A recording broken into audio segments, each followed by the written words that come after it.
अभी बच्चा 2 साल का ही तो हुआ है, बोलता नहीं तो क्या हुआ? पापा भी बोलना लेट सीखे थे या मम्मा भी बोलना लेट सीखी थी? जी हाँ, ये स्पीच डिले है या ऑटिज्म? मैं हूं सुहानी आज के इस पैनल में आप सबके साथ, और आज हम यहाँ मौजूद हैं नोबल हार्ट हॉस्पिटल में, और हमारे साथ पैनल पर मौजूद हैं डॉक्टर सतीश शर्मा जो कि senior vice president north zone IAP, doctor Harish Bhardwaj secretary IAP and doctor Akshata Sharma consultant Noble Heart Hospital. आज हम यहाँ जानेंगे वर्ल्ड ऑटिज्म डे के बारे में। तो डॉक्टर सतीश शर्मा से हम सुनना चाहेंगे कि ये एग्जैक्टली होता क्या है। सर, ये वर्ल्ड ऑटिज्म डे एग्जैक्टली है क्या? आप हमारे दर्शकों को क्या बताना चाहेंगे? ये जो बच्चे होते हैं और इनका क्या है, यूनाइटेड नेशन ने सोचा 2007 के अंदर ये मनाना शुरू किया था और 2 अप्रैल को हर वर्ष जो है 2007 के बाद पूरे वर्ल्ड में मनाया जाता है। इसका उद्देश्य मतलब ये होता है कि हम पेरेंट्स के अंदर जागरूकता पैदा करें। ओके जी। और इस बार का हमारा जो थीम है इस वर्ल्ड डे का 2024 का, अवेयरनेस एंड एम्पावरमेंट। जिन माता पिता को पता लग गया है कि उनके बच्चे को ऑटिज्म है तो उनकी हमें आगे कैसे उनको बढ़ाना है, कैसे हमें उनकी मदद करनी है ताकि एक वो अपनी जीविका आगे जा सकें। और जिनको पता लग गया है तो उनका हमें अर्ली समाधान, अर्ली इंटरवेंशन कैसे करनी है, समाधान जिसके हम बोलते हैं कैसे करनी है। इस बार का इसलिए हम थीम जो है हम मनाए जा रहे हैं, और यही नहीं पूरे विश्व में नहीं, पूरे भारतवर्ष में ये मनाया जा रहा है। 2 अप्रैल को शुरू होता है और इसका हमने बताया जैसे कि आपको उनकी एम्पावरमेंट करनी है बच्चों की, और उनका हमारे को अवेयरनेस करनी है पेरेंट्स में। जैसे आपने बताया कि कई बार सोचते हैं कोई नहीं, इसका फादर और पिता माता भी लेट सीखे थे, जी जी, वो ध्यान नहीं देते इस चीज को, वो स्पीच डिले, वो स्पीच डिले है या ये प्रॉब्लम है। तो इसके जागरूकता के लिए हमने ये अभियान चलाया है। तो वर्ल्ड ऑटिज्म डे सर, इस वीक की शुरुआत हमारी, आपने कहा कि हर वर्ष ये 2 अप्रैल को ये मनाया जाता है। तो हमारे दर्शक जानना चाहेंगे कि ये ऑटिज्म एग्जैक्टली प्रॉब्लम है क्या? हम डॉक्टर हरीश भारद्वाज से जानना चाहेंगे कि what exactly this autism is sir. Autism के साथ सबसे बड़ी प्रॉब्लम जो है वो ये है कि वो एक टैबू समझा जाता है। ऑटिज्म को समझा जाता है कि बच्चा मानसिक रूप से कमजोर है या मानसिक रूप से दबाव है। Let me tell you, autism का मतलब लो आईक्यू बिल्कुल भी नहीं होता। ऑटिज्म 2 डोमेन्स हैं जो अफेक्टेड होते हैं। वन इज कम्युनिकेशन स्किल, कि बच्चा अपनी बात को कम्युनिकेट नहीं कर पाता है, and second is emotional intelligence और इमोशनल ट्रांसफॉर्मेशन, एक्चुअली कि जो वो अपनी बात को कहना चाह रहा है या सामने वाले के इमोशंस को अंडरस्टैंड करना चाह रहा है, ये 2। और इनके साथ ही जो कम्युनिकेशन लैक होता है उसी की वजह से स्पीच डिले मिलता है।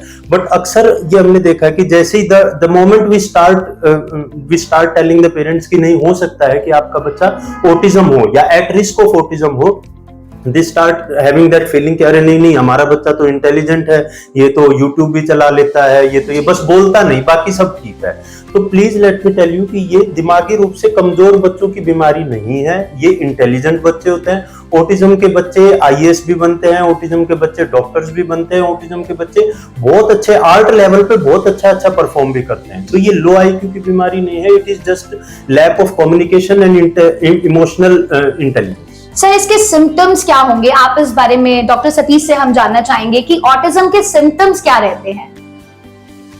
मैं आपको ये बताना चाहूंगा कि अगर बच्चा 1 साल तक उसको नाम से बुलाएं और वो उसको ध्यान नहीं देता, सुनता नहीं, रिस्पॉन्ड नहीं करता, हम कहते हैं पप्पू, आपकी तरफ ध्यान नहीं देता। अगर 1.5 साल तक बच्चा, 18 महीने तक बच्चा कोई भी है, वो कोई 2 वर्ड 3 वर्ड मीनिंगफुल वर्ड जिसको हम कहते हैं वो नहीं बता पा रहा कि मुझे रोटी दे दो, मुझे पानी पीना है जी, ये हो गया। तीसरा क्या होगा, अगर बच्चा अपने टॉयज खिलौनों के साथ नहीं खेल रहा, अपनी उम्र के साथ, जैसे 2 साल का है, 3 साल के बच्चों के खिलौने अलग होते हैं, 1 साल के अलग होते हैं, अपने एज अप्रोप्रिएट खिलौनों के साथ नहीं खेल रहा, ये भी हमें सस्पेक्ट करना चाहिए, उन्हें करना चाहिए। बच्चा एक बात को बार बार रिपीट करता है, इकोलिलियर इसको बोलते हैं हम, मैं रोटी खाऊंगा, मैं रोटी खाऊंगा, मैं रोटी खाऊंगा, इस तरह का है। या बच्चा बहुत इसमें शाही रहता है, माँ बाप तो कहते हैं शर्माता है, लेकिन कितना शर्माता है। या हाइपर एक्टिव बच्चा हो जाता है। इसमें दो, एक इनका बच्चे का क्या होता है, एक बिहेवियर जो उनका था, एक ही बिहेवियर को रिपीट करते रहते हैं, रिपीटेटिव अबनॉर्मल बिहेवियर, ऐसे। जी जी जी। ये रिपीट बार बार रिपीट करता रहेगा, इस उसका बिहेवियर का, ये बच्चे के इसके अंदर ये ऐसी बात होती है। और बच्चा क्या होगा, दूसरे अगर उसको बुलाएंगे तो भी नहीं होगा। माता पिता से पूछेंगे कैसे मांगता है, रोटी कैसे मांगता है, पानी कैसे, वो उंगली पकड़ के ले जाएगा ओके पानी की तरफ। उसको कहेंगे अपना, तुम जन्मदिन का बच्चा कोई फोटो देखता है, पहले दिन का देखता है, वो खुश होता है, वो खुश नहीं होता। जी जी। फिर बच्चे में सेल्फ इंटरेस्ट, एक ही चीज के साथ उसको अटैचमेंट हो जाती है। कई माता पिता आगे जाते हैं, अपने तकिए के साथ होता है, उसी के साथ अटैच रहता है। तो इस तरह के बिहेवियर अगर लक्षण बच्चे में 1.5 साल 2 साल तक होते हैं, हमें ये नहीं सोचना चाहिए कि हम डॉक्टर को दिखा लेंगे, कोई बात नहीं, बच्चा लेट बोल रहा है, पड़ोसी कह देते हैं, रिश्तेदार कहते हैं, अरे कोई बात नहीं, दिखा लेना। हाँ, लेकिन हमारे को स्ट्रोंगली इसमें डॉक्टर को मतलब हमें इनिशियली अगर हमें इस तरीके के कुछ सिम्टम्स अपने बच्चे में दिख रहे हैं तो हमें जरूर डॉक्टर से इनिशियली ही कंसल्ट करना बिल्कुल सलाह लेनी चाहिए। सर, इसको पहचानने के लिए हम डॉक्टर अक्षता से जानना चाहेंगे, क्या कोई स्पेसिफिक टेस्ट होते हैं, कोई एमआरआई, कोई सिटी स्कैन, कोई ब्लड टेस्ट, इस तरीके का कोई टेस्ट अवेलेबल है आपके पास जिससे हम इस प्रॉब्लम का डायग्नोज कर सकें? सो ऐसा कोई स्पेसिफिक डायग्नोस्टिक टेस्ट नहीं होता ऑटिज्म स्पेक्ट्रम के लिए। क्वेश्चनायर्स होते हैं, बेसिकली सेट्स ऑफ क्वेश्चंस होते हैं जो आपके बेबी के डॉक्टर यूज कर सकते हैं बेबी को या तो पॉसिबल हाई रिस्क ग्रुप में या डेफिनेटिव ऑटिज्म स्पेक्ट्रम ग्रुप में डालने के लिए और आगे के मैनेजमेंट के लिए, बट ऐसे कोई स्पेसिफिक टेस्ट नहीं है इसके लिए। ठीक है, मतलब basically you have a questionnaire कि जिससे आप डायग्नोज कर पाते हैं कि इस बच्चे को ये प्रॉब्लम है या हाई नहीं। रिस्क है या फिर डेफिनेटिवली ये कंडीशन ये एक्चुअली सबसे बड़ा रीजन है कि इसको डायग्नोज बड़ा लेट होता है। कई बार हमारे पास 5-5 साल के बच्चे आते हैं और प्रॉब्लम ऑटिज्म के साथ क्या है कि जो इसकी इंटरवेंशन है that should start ideally by 2 years of age and late to late by 3 years of age। और क्योंकि इसका कोई डायग्नोस्टिक टेस्ट नहीं है और सिम्टम्स भी बड़े सटल हैं कि बच्चा बोल नहीं रहा, ज्यादा ध्यान नहीं दे रहा, दूसरे बच्चों के साथ खेल नहीं रहा, ये अवेयरनेस प्रोग्राम हमें चलाने की जरूरत ही इसलिए पड़ी क्योंकि ये इतनी सटल बीमारी है कि लोग पकड़ नहीं पाते हैं। By the time they start to recognise और by the time they understand कि नहीं ये तो एबनॉर्मल है, उस टाइम तक इंटरवेंशन का टाइम जा चुका है। एग्जैक्टली, कि बाद में इंटरवेंशन का कोई रोल नहीं रहेगा। हम देखते हैं सर, यूजुअली जैसे स्टार्टिंग में भी मैंने बोला कि लोग सोचते हैं कि जेनेटिक है, इसके पापा लेट बोले थे, या कोई हेरिडिट्रिकल है कि मदर लेट बोली है, फादर लेट बोला है, घर में कोई ऐसा सिबलिंग है जो थोड़ा लेट बोलना शुरू किया है, बट हम लोग इसे डायग्नोज नहीं कर पाते कि ये स्पीच डिले है या ऑटिज्म है। तो आज हम अभी ये जान रहे हैं कि ऑटिज्म एग्जैक्टली होता क्या है। सर, भारत सरकार ने भी कोई इसके बारे में मैडम मैं ये और आपको बताना चाहूंगा, जैसे डॉक्टर साहब ने बताया, हालांकि इसका कई माता पिता सोचते हैं सर हम एमआरआई करवा लेते हैं या हम पड़ोसी का सीटी स्कैन करवा लो, इसका ये ब्लड टेस्ट करवा लो, ऐसी कोई बात नहीं है। इसके हमारे टूल्स होते हैं जिसको हम एम चैट बोलते हैं। इसमें जैसे डॉक्टर साहब ने बताया, इसमें 20 क्वेश्चन होते हैं, माता पिता को बताते हैं, उसमें हम स्कोर करते हैं कितना स्कोरिंग है, वो हमारा एक स्क्रीनिंग टेस्ट है। जी जी। उसके बेस पे हम ये नहीं कह सकते 100% है। अगर उस बच्चे में अबनॉर्मलिटी मिलती है, फिर इसको कंफर्म करने के लिए हमारा एक और टेस्ट होता है जिनको इंक्लान टेस्ट बोलते हैं, ईसा टेस्ट बोलते हैं, कार्टू टेस्ट होता है। तो ये हमारे टेस्ट है। अगर इन बच्चों को और भी कई बीमारियां साथ में होती है, जैसे कई बच्चों को फिट्स भी पड़ते हैं, कोई मोर्बिडिटी और कंडीशन वगैरह होती है, बच्चा हाइपर एक्टिव होता है बच्चे, और अगर उनकी इस तरह की चीजें साथ हो तब हमें हो सकता है कि टेस्ट कराने पड़े। लेकिन डायग्नोज करने के लिए जैसे डॉक्टर हरीश ने बताया कि हमें जल्दी से जल्दी इस चीज का पता लगाना चाहिए। जितना हम लेट पता लगाएंगे तो उसका हमारे बच्चे के ऊपर आगे जाने वाले समय में फर्क पड़ेगा। सर, मैं आपसे जैसे पूछ रही थी कि भारत सरकार की भी कोई इस तरीके के कोई प्रोग्राम्स, कोई योजनाएं मतलब इस रिगार्डिंग ऑटिज्म के रिगार्डिंग अवेलेबल हैं या होती रहती हैं? मैडम, हमारी जो संस्था है बच्चों की, इसको हम कहते हैं इंडियन एकेडमी ऑफ पीडियाट्रिक्स, जिसके अंदर है पूरे हिंदुस्तान में हमारे 45,000 मेंबर हैं जी। और ये हमारे इंडियन एकेडमी ऑफ पीडियाट्रिक्स के जो हमारे नेशनल प्रेसिडेंट हैं डॉक्टर जीवी बसवराजा हैं, और हमारे जो नेशनल सेक्रेटरी हैं डॉक्टर योगेश पारक हैं, उसके हमारे जो कोषाध्यक्ष हैं डॉक्टर अतानु बद्रा हैं। इन्होंने और दूसरे डॉक्टरों के साथ मिलकर, डॉक्टर जे सैनुनी हैं, डॉक्टर समीर दिलवाई हैं, डॉक्टर गीता पाटिल, एक हमारा इनका ग्रुप बनाया जिन्होंने ये मुहिम चलाई है कहते हैं आईएपी की बात कम्युनिटी के साथ। जी जी जी। हम अपने एकेडमिक्स प्रोग्राम तो करते हैं, हम समाज में लाना चाहते हैं चीजें। अभी हमने शुरू किया है, और पहले हमने न्यूट्रिशन पे किया, फिर हमने, आपको पता हो डाउन सिंड्रोम होता है, उस पे किया, फिर हमने ओबेसिटी पे किया, फिर हमने अनीमिया, खून की कमी के किया, और इस बार हम ये वर्ल्ड ऑटिज्म डे पे ये प्रोग्राम कर रहे हैं। हम अपनी कम्युनिटी में जाते हैं, जैसे आप आज जो कर रहे हैं, ये भी हमारे कम्युनिटी का काम है। कितने लोग इस प्रोग्राम को देख रहे हैं, कितने माता प्रोग्राम को देख रहे हैं, वो इससे जान के लगेगा, हमें अवेयरनेस आएगी और उनको आगे अर्ली इंटरवेंशन में हेल्प करेगी। तो ये हमारा आईपी के बाद कम्युनिटी के साथ का प्रोग्राम है। आगे आपने सवाल पूछा है भारत सरकार का। जी।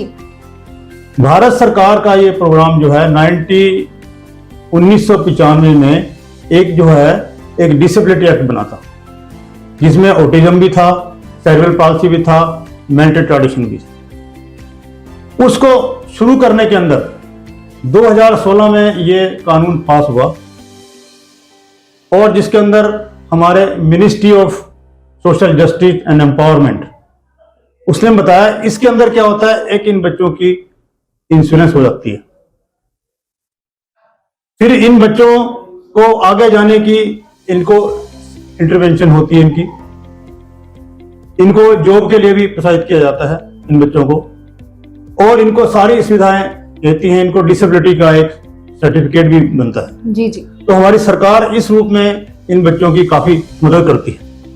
तो ये एक हमारा भारत सरकार का भी एक जो है, ये इनकी कर्तव्य है कि ऐसे बच्चों के साथ जो है हम जो है इनके साथ डील करें और इनकी मदद की जाए।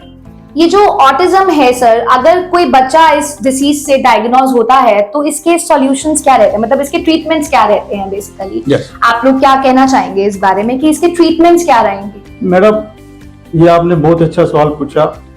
माता पिता पूछते हैं जी मेरा बच्चा बोल नहीं है, तो उसको चाहते हैं कि अगले दिन ही बोलना सीख जाए। डॉक्टर साहब के पास आइए, नहीं क्या दवाई लिख देंगे इसकी कोई दवाई नहीं होती।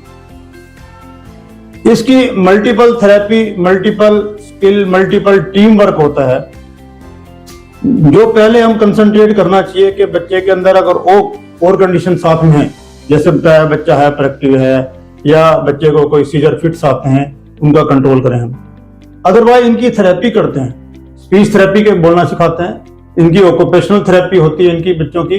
तो जितना अर्ली इंटरवेंशन मीन बहुत जल्दी, जैसे डॉक्टर हरीश ने बताया कि हम 18 महीने, 20 महीने, 2 साल में हम जल्दी करेंगे तो बच्चा अपना इनमें पोटेंशियल होता है, ये आगे जाके अपने लाइफ में मीनिंगफुल लाइफ जी सकते हैं। और इसके अंदर हमारे को जो उनका बिहेवियर है, जो मेन कोर, जैसे 2 कोर हैं, सोशल स्किल, पुअर कम्युनिकेशन, बात ही नहीं करते अपने पीयर से, अपने फ्रेंड से, अपने सर्कल से। 2-2.5 साल 3 साल के बच्चे खूब गलियों में घूमते हैं और आप दोस्तें मारते हैं, किसी को धक्का देते हैं, किसी को मुक्का देते हैं, खेलते हैं। ये बच्चे ऐसे करते हैं।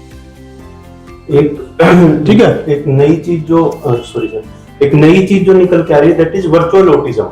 Virtual autism is what we say is कि जब स्क्रीन टाइम बहुत ज्यादा होता है, आइडियली जो अकेडमी ऑफ पीडियाट्रिशियंस की तरफ से एक रिकमेंडेशन है, दैट इज कि less than 2 year age group में जो स्क्रीन टाइम है वो 0 मिनट पर डे होना चाहिए, means absolute 0, other than occasional video call to the relatives. उसके अलावा कोई स्क्रीन टाइम नहीं होना चाहिए। स्क्रीन में मोबाइल भी, टीवी भी, लैपटॉप भी, every screen counts into that. और 2 से 5 साल में लेस देन 45 मिनट्स पर डे होना चाहिए। लेकिन आज के टाइम हम देखते हैं कि दोनों पेरेंट्स वर्किंग हैं और वो बिजी रहते हैं, और वो जब घर पे आते हैं तो they are that exhausted, they are like this कि अरे तू देख भाई, तू देख ले, हमें मत छोड़। उसके चक्कर में बच्चों के अंदर ऑटिज्म का रेट बढ़ता जा रहा है। क्योंकि जो हमने सुना होगा सबने कि टीवी को इडियट बॉक्स कहा जाता है, वो एक्चुअली इडियट बॉक्स इसीलिए कहा जाता है कि जो उसके सामने बैठा रहता है वो इवेंचुअली इडियट बन जाता है, उसका आईक्यू फॉल करता है। तो जितने छोटे बच्चे में जब वहां पे उसको न्यूरोप्लास्टिसिटी की रिक्वायरमेंट थी, उसके न्यूरॉन्स ग्रो कर रहे थे, और वहां पे हमने उसको स्टिमुलेशन ना देके, जो स्टिमुलेशन उसको पार्क में जाने से मिलती, जो उसको दूसरे बच्चों के साथ खेलने से मिलती, जो टॉयज के साथ खेलने से मिलती, वो सारी स्टिमुलेशन बंद हो गई है और वो स्क्रीन टाइम से रिप्लेस होगी, जिसकी वजह से न्यूरोप्लास्टिसिटी कम होगी और बच्चों का आईक्यू भी फॉल हो रहा है, बच्चों की कम्युनिकेशन स्किल भी फॉल हो रही है, और ये प्रॉब्लम आ रही है। और इसीलिए एक बड़ा और वो सुनते हैं कि बच्चों के लिए हमारे जब बुजुर्ग कहा करते थे कि बच्चे जो है वो कच्चे घड़े होते हैं और उनको मोल्ड कर सकते हैं। जी जी। ये जो इंटरवेंशन, अर्ली इंटरवेंशन का जो रोल है वो एक्चुअली इसी पॉइंट के लिए है कि जो 18, 20, 22 महीने के बच्चे हैं ना, वो कच्चे गड़े हैं, हम उनके बिहेवियर में मॉडिफिकेशन कर सकते हैं। लेकिन एक बार बच्चा जो 3 साल से ऊपर और स्पेशली 5 ईयर से ऊपर हो जाता है, तो बिहेवियर इतना स्ट्रेंथन हो जाता है, स्ट्रॉन्ग हो जाता है कि फिर आप उस बिहेवियर में कोई भी बदलाव नहीं कर सकते, वो गड़ा जो है वो पक चुका है। जी जी। इसलिए हमें as early as possible we should look for these symptoms, and as doctor it is our responsibility also कि अगर कोई पेरेंट हमारे पास किसी और कंप्लेन से भी लेके आ रहे हैं, क्योंकि पेरेंट्स तो अवेयर नहीं है, उनको नहीं पता, बट हम तो अवेयर हैं। अगर हमें ओपीडी में भी हमें लग रहा है कि नहीं, बच्चे के कुछ रिपीटेटिव मूवमेंट है, जैसे डॉक्टर साहब ने बताया था कि ऐसे करके बार बार मूवमेंट्स करना कोई टिपिकल, या वो देखा कि वो बाहर वेटिंग एरिया में बाकी बच्चों के साथ नहीं खेल रहा, वो बस मोबाइल में लगा हुआ है या वो अपने खिलौने में लगा हुआ है, तो we should be very attentive on this thing too, कि वो बच्चे को भी हम ऑब्जर्व करें और उसको हम आगे से पेरेंट्स को बताएं कि आप ये जो क्वेश्चनर सेट बताया कि हम उनको इस चीज के लिए पूछें कि ये चीजें करता है बच्चा, ये नहीं करता है, और हम उसको एज अर्ली एज पॉसिबल पकड़ने की कोशिश करें। सर एक बात मैं और आपसे सबसे पूछना चाहूंगी कि सपोजिंगली किसी पेरेंट्स ने इनिशियली डायग्नोज नहीं किया और मतलब बच्चे की एज ग्रुप जो है वो इंक्रीज हो गई, तो क्या ये डिसीज क्योरेबल नहीं है? क्या हम इस डिसीज को क्योर नहीं कर सकते? या इनिशियली अगर किसी पेरेंट को पता चलता है तो ये डिसीज फुली क्योरेबल है, या इसे हम फुल लेवल तक क्योर नहीं कर सकते हैं? आप लोग क्या कहना चाहते हैं? मैं ये जो टर्म कहूंगा क्योरेबल, ये इसमें लागू नहीं होगी, क्योंकि इसके अंदर हम क्योर 100% कह नहीं सकते क्योरेबल है जी। हम इसका समाधान, बच्चा अगर स्पीच उसकी डिले है, पहले तो हमें स्पीच के और भी कारण देखने चाहिए। स्पीच डिले और भी कारण से होती है। आपने शुरुआत में कहा था कि स्पीच का, जैसे बच्चे की हियरिंग, जो बच्चे जन्म से जिनकी हियरिंग नहीं होती वो कहां से स्पीच बोलना सीखेंगे? जी जी। उनकी स्पीच नहीं होती, इसको कहते हैं गूंगा बहरा। और तो हमें वो भी पार्ट देखना चाहिए, तभी हम कह सकते हैं कि इसको ऑटिज्म है। बच्चे का विजुअल, उसको दिखता ही नहीं है बच्चे को जी। और ये बाकी जो कारण से ग्लोबल डेवलपमेंट, बच्चा बहुत ज्यादा प्रीटर्म प्रीमेच्योर हुआ है, जिसको कहते हैं 7 मासा 8 मासा बच्चा हुआ, वजन कम था, ऐसे बच्चों के अंदर दिमाग में होती है, वो भी लेट बोलते हैं, वो भी लेट चलना सीखते हैं, वो भी लेट सब कुछ समझते हैं, लेकिन उसको हम ऑटिज्म नहीं कहेंगे जी। तो इन चीजों को एक्सक्लूड करने के बाद, निकालने के बाद तब हम ऑटिज्म कहते हैं, और जो हम टूल लगाएंगे उसके बाद ऑटिज्म कहते हैं। लेकिन हम ऐसे, आपने कहा क्योर, हम क्योर की इसके अंदर अब गारंटी नहीं देते भी क्योर होगा, लेकिन बच्चा अपने डेली लाइफ के अंदर अगर वो एक फुलफिल कर लेता है तो हम कहेंगे ये काफी कुछ है। उसको जैसे ऑक्यूपेशनल थेरेपिस्ट वगैरह में जाना है, या स्पीच के अंदर जाना है, बिहेवियर में जाना है, इन चीजों पे हम जो है फोकस करते हैं। इन चीजों को माता पिता को बताते हैं कि बच्चे के पोटेंशियल है जी। आम बच्चे के बजाय थोड़ा कम कह सकते हैं, लेकिन पोटेंशियल है। मतलब हम इम्प्रूव कर सकते हैं कंडीशन को, क्योर नहीं कर सकते। क्योर नहीं कर सकते, इम्प्रूव कर सकते जी। यस। वर्ल्ड ऑटिज्म डे में आईएपी की बात कम्युनिटी के साथ, इसमें हमने जाना ऑटिज्म के बारे में कि ऑटिज्म और स्पीच डिले में एग्जैक्टली डिफरेंस क्या है, ऑटिज्म क्या होता है, उसके सिम्टम्स क्या है, हम किस तरीके से उसको ऑब्जर्व कर सकते हैं। जी हाँ, तो आपकी जानकारी में भी यदि कोई बच्चा ऐसा है जिसमें आप ये सब सिम्टम्स, आपको ये सब सिम्टम्स नजर आ रहे हैं या आप देखते हैं, तो प्लीज अपने नियर बाय पेडिट्रिशियन, अपने नियर बाय हॉस्पिटल में जाके चेकअप जरूर करवाएं, because prevention is always better than cure. आज के इस पैनल डिस्कशन में बस इतना ही। मैं हूं सुहानी आप सबके साथ। नमस्कार।